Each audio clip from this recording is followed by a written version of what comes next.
Hello అండి అందరికీ. ఈరోజైతే మైసూర్ బోండా అది ఎలా చేసుకోవాలనేది క్విక్గా ఈ వీడియోలో తెలుసుకుందాం. ఫస్ట్ అయితే నేను పెరుగులో సాల్ట్ కొంచెం లైట్గా సోడా ఉప్పు వేసేసి కలిపేసి అందులో మైదా వేసుకొని తర్వాత కలిపేసుకున్నాను అనమాట, వేడి నీళ్ళు వేసి. తర్వాత దానిలోకి కరివేపాకు, పచ్చిమిర్చి, అల్లం ఇంకా జీలకర్ర వేసి కూడా ఇలా కలిపేసుకుంటున్నాను. ఎంత బాగా కలుపుకుంటే మనకి బోండాలు అంత టేస్టీగా బాగా ఇట్లా మనకి లేయర్ లాగా అట్లా వస్తాయి అన్నమాట. ఇలా బాగా కలుపుకోవాలి ఈ పిండిని అంతటిని కూడా. సో చూసారు కదా, ఈ కన్సిస్టెన్సీలో కలుపుకోవాలి. చాలా మనం ఈ ఉండలు లేకుండా అనేది చూసుకోవాలండి. నేనైతే ఇలా చేతితోనే కలుపుతాను ఎప్పుడు కలిపినా కూడా. సో మీరు విస్కర్తో అయినా కూడా కలుపుకోవచ్చు చక్కగా ఇలా.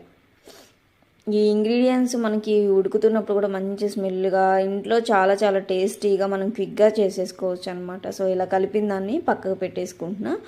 ఆయిల్ హీట్ అయిన తర్వాత ఆయిల్ హీట్ అయిన తర్వాత ఇలా మనం పిండిని ఒక సైడ్ నుంచి తీసుకుంటూ ఇలా చేతితోనే రౌండ్గా వచ్చేలాగా ఇలా వేసుకోండి. ఇలా రావట్లేదు అనుకున్న వాళ్ళు ఇట్లా ఒకసారి ట్రై చేయండి. మనం చేతిని ఇట్లా సైడ్కి అనేసి ఇలా వేసేసుకోవచ్చు అనమాట. సింపుల్, వేసుకోవడం అయితే చాలా చాలా సింపుల్. మనం ఇంట్లోనే చాలా టేస్టీగా కూడా ఇలా రౌండ్ బాల్స్ లాగా వచ్చేలాగా మనం బోండాలను అయితే రెడీ చేసుకోవచ్చు. ఎవరైనా ట్రై చేయకపోతే కనుక డెఫినెట్గా ఒకసారి ట్రై చేయండి. టేస్ట్ ఎలా ఉందో కూడా కామెంట్ రూపంలో నాకు తెలియజేయండి. చాలా సింపుల్గా బోండాలను మనం ఇంట్లోనే ప్రిపేర్ చేసుకోవచ్చు అనమాట. ఇదంతా కూడా కన్సిస్టెన్సీ మనం కలుపుకునే దానిలో ఉంటుంది. వేడి నీళ్ళతో కలుపుకోవాలి. సో మొత్తం ఇలా వేసుకున్న తర్వాత మనకి ఈవెన్గా కాలటం కోసం మనం ఇలా ఈ గంటతో ఇలా తిప్పుతూ ఉన్నాం అనుకోండి, రెండు సైడ్లకి అవి రౌండ్ తిరుగుతూ ఉంటాయి అన్నమాట. ఒక్కొక్కటి తిరిగేయడానికి రాదు, ఎందుకంటే ఇవి రౌండ్ షేప్లో ఉంటాయి కదా.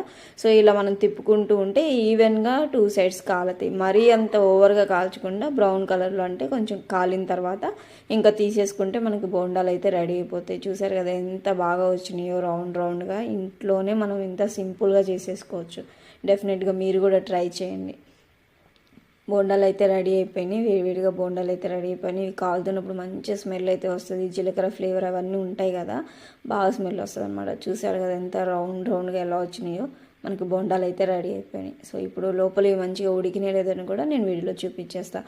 మనం పిండి ఎంత బాగా కలుపుకుంటే లోపల కూడా అంత బాగా మనకి ఉడుకుతాయి అనమాట. ఇలా లేయర్ లాగా మనకి స్పాంజీ లాగా మెత్తగా ఉంటుంది అనమాట లోపల. చూసారుగా అన్నీ కూడా ఎంత బాగా వచ్చినాయో. ఇలా రౌండ్ షేప్లో నీట్గా మనం ఇంట్లోనే చేసేసుకోవచ్చు. లోపల కూడా చూడండి కాలిపోతున్నాయి, వేడివేడిగా ఉన్నాయి కదా. సో ఇలా లేయర్ లాగా వచ్చేస్తుంది అనమాట. పిండిగా లేకుండా అలా వస్తుంది. మనం కలుపుకోవాలి. పిండిని ఎంతసేపు కలుపుకుంటే అంత మంచిది. దీనికి కాంబినేషన్లో పల్లీ చట్నీ అయితే కాంబినేషన్లో వేసుకున్నాం.